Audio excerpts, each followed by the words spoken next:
Hi, Clint Coons here with Anderson Business Advisors, and in this segment, I'm going to discuss how to use your qualified retirement plan for your investing and how the money works inside of that QRP. All right, let's get started. Now, if you set up a qualified retirement plan, the first thing you remember is that you need to have a sponsoring business. That could be a corporation or a limited liability company. So we've created for you I'm just going to use an LLC. This is your sponsoring business. And over here, you've set up a QRP, Qualified Retirement Plan, right here. So all this is set up. What is the first thing you need to do then with your QRP? Get a bank account. Now you can open up a bank account with Wells Fargo. You could use Charles Schwab. Those are just some of the institutions we work with in opening up accounts. But you need to get an account opened in the name of your QRP. Now you are the trustee, so you will be the signer on this account. So you're right over here as the signer on this account when you open it up. They ask you who's in charge. You are, because you're the trustee. So keep that in mind. You are the trustee. You have the control. If you have a spouse that's involved, well, the spouse should also be a trustee. So they'll be on the account. So both of you can sign on behalf of the plan the checks. So now the account's opened. Then the question is, how do we get money into the plan?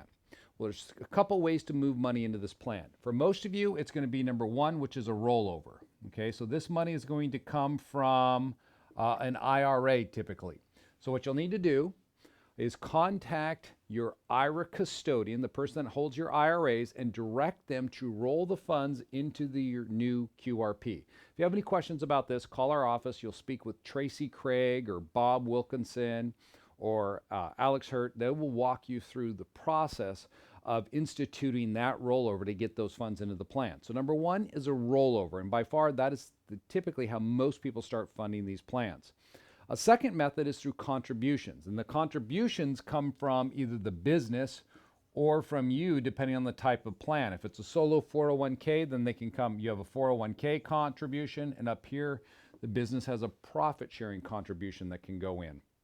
But in order to make those contributions, this business here has to start making money. So it has to have profits. You're not going to just throw money in and then put that money into your QRP.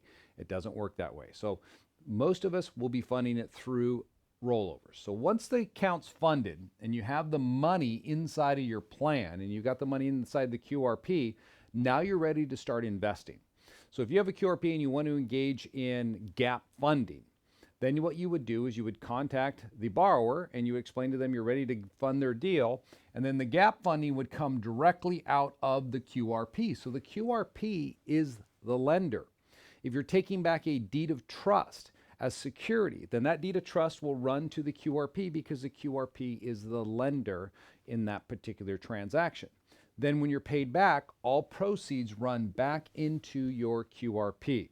So gap funding runs right out of the QRP. If you wanted to buy a piece of property, how would you do it?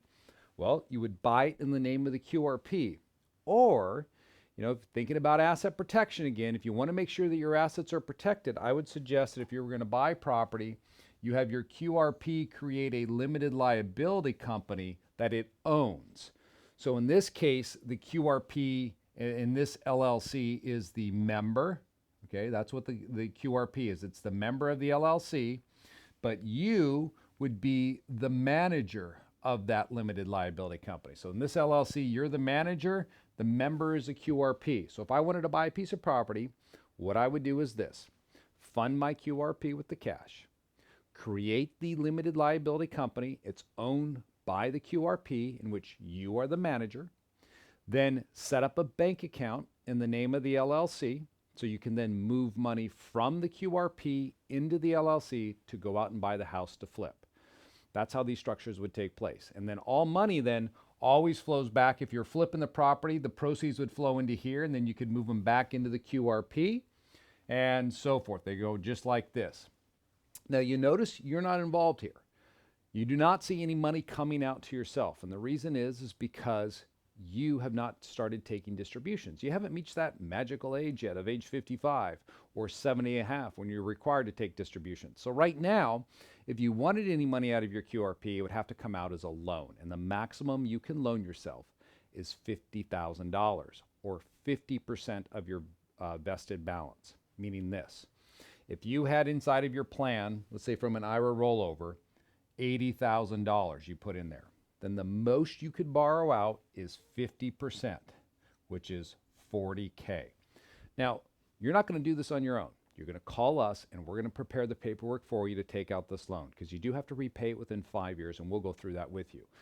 But that's how you run money with a QRP. It starts with the funding. The funding requires that you initiate rollover. So if you're married, both of you can roll your money into this one QRP account. Now you have it there. Now you can begin your investing in a tax-deferred environment, which gives you true self-control. If you want to know more about what you can do with QRPs, there's a number of other videos that I've put together on this subject matter, discussing the benefits of qualified retirement plans and how they can be used to take down deals, or if you want to partner with them. So be sure to look on our website in the Platinum members area at these other videos to educate yourself more on the benefits of your qualified retirement plan. My name is Clint Coons with Anderson Business Advisors, and this segment was on qualified retirement plans, how to move the money.